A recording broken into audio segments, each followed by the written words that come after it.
Shalom saudara-saudari. Firman Tuhan kita pada hari ini terambil dari Ibrani pasalnya yang ke-7 ayat 23 sampai 24. Demikian firman Tuhan. Dan dalam jumlah yang besar mereka telah menjadi imam, karena mereka dicegah oleh maut untuk tetap menjabat imam. Tetapi karena ia tetap selama-lamanya, imamatnya tidak dapat beralih kepada orang lain. Saudara-saudari, tema perenungan firman Tuhan kita pada hari ini adalah keimamatan Yesus. Saudara-saudari, memiliki status yang benar bisa menjadi suatu kesempatan untuk seseorang bisa mengerjakan banyak hal. Misalnya, bila seseorang menjadi seorang pemimpin, dia bisa memahami dengan benar akan status dan kedudukannya, maka ia bisa berperan aktif dalam mengerjakan banyak hal di bidang yang dipimpinnya.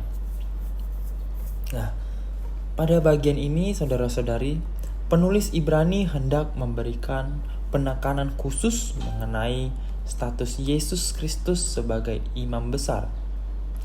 Keimanan Yesus sebagai imam besar jauh melebihi imam besar yang pernah melayani ibadah berdasarkan Taurat Musa.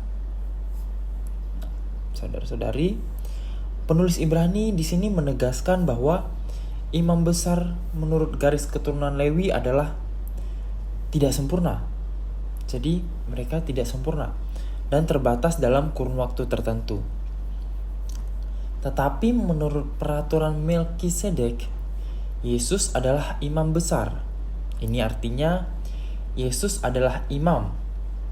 Sama seperti Melkisedek menjadi seorang imam dengan kualifikasi atau syarat tertentu.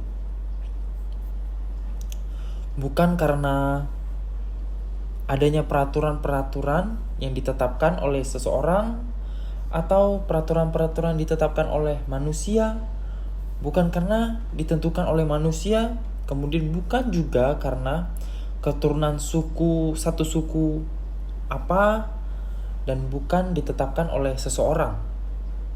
Maka dari itu, Yesus adalah imam besar yang sempurna. Dan Yesus membawa perjanjian yang lebih baik. Saudara-saudari, keimanan Yesus tidak diwariskan seperti keimanan suku Lewi yang diwariskan dari satu generasi ke generasi selanjutnya. Tetapi Yesus adalah imam yang suci karena Yesus tidak bercacat dan terpisah dari orang berdosa.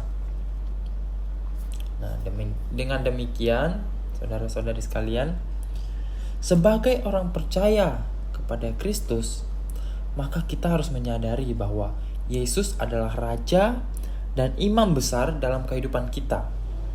Artinya apa, saudara-saudari? Artinya adalah Yesuslah yang berhak menjadi pemimpin hidup dan yang akan memelihara kehidupan relasi kita dengan Allah. Maka dari itu, kita harus selalu ingat bahwa Dialah yang sanggup memimpin dan memenuhi kebutuhan rohani setiap kita, karena Dia adalah perantara kita dengan Allah.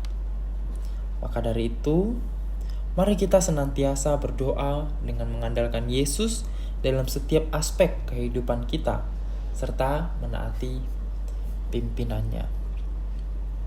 Saudara-saudari, meskipun kita harus menghadapi tantangan dalam kehidupan kita, mari kita bersama percaya Yesus ingin kita senantiasa menaruh pengharapan kita pada dirinya. Karena Kristus adalah Raja dan Imam besar kita. Yesus adalah Raja dan Imam besar kita yang siap memimpin setiap kita, menguatkan dan memenuhi janji-janjinya kepada kita. Demikian firman Tuhan kita pada hari ini. Saya mengajak kita bersama mengambil waktu teduh di hadapan Tuhan. Kita berdoa. Bapa di surga, kami mengucap syukur atas perenungan firman Tuhan yang telah kami dengarkan. Kami memohon Tuhan, biarlah Engkau yang senantiasa menolong setiap kami dalam menghadapi tantangan hidup. Kami sadar Tuhan, seringkali kami lemah dan tidak mengandalkan Engkau dalam kehidupan kami. Tetapi pada kesempatan hari ini, kami ingin berdoa memohon pertolongan-Mu, supaya setiap kami dapat menjadi umat yang mengandalkan Engkau sebagai imam besar dan raja yang memimpin setiap kehidupan kami. Terima kasih Tuhan. Kami juga ingin berdoa untuk hari ini Tuhan. Segala aktivitas dan usaha kami, biarlah Engkau yang memimpin dan menyertai dimanapun kami berada dan apapun yang kami kerjakan. Terima kasih Tuhan. Dalam nama Tuhan Yesus kami berdoa dan mengucap syukur. Amin.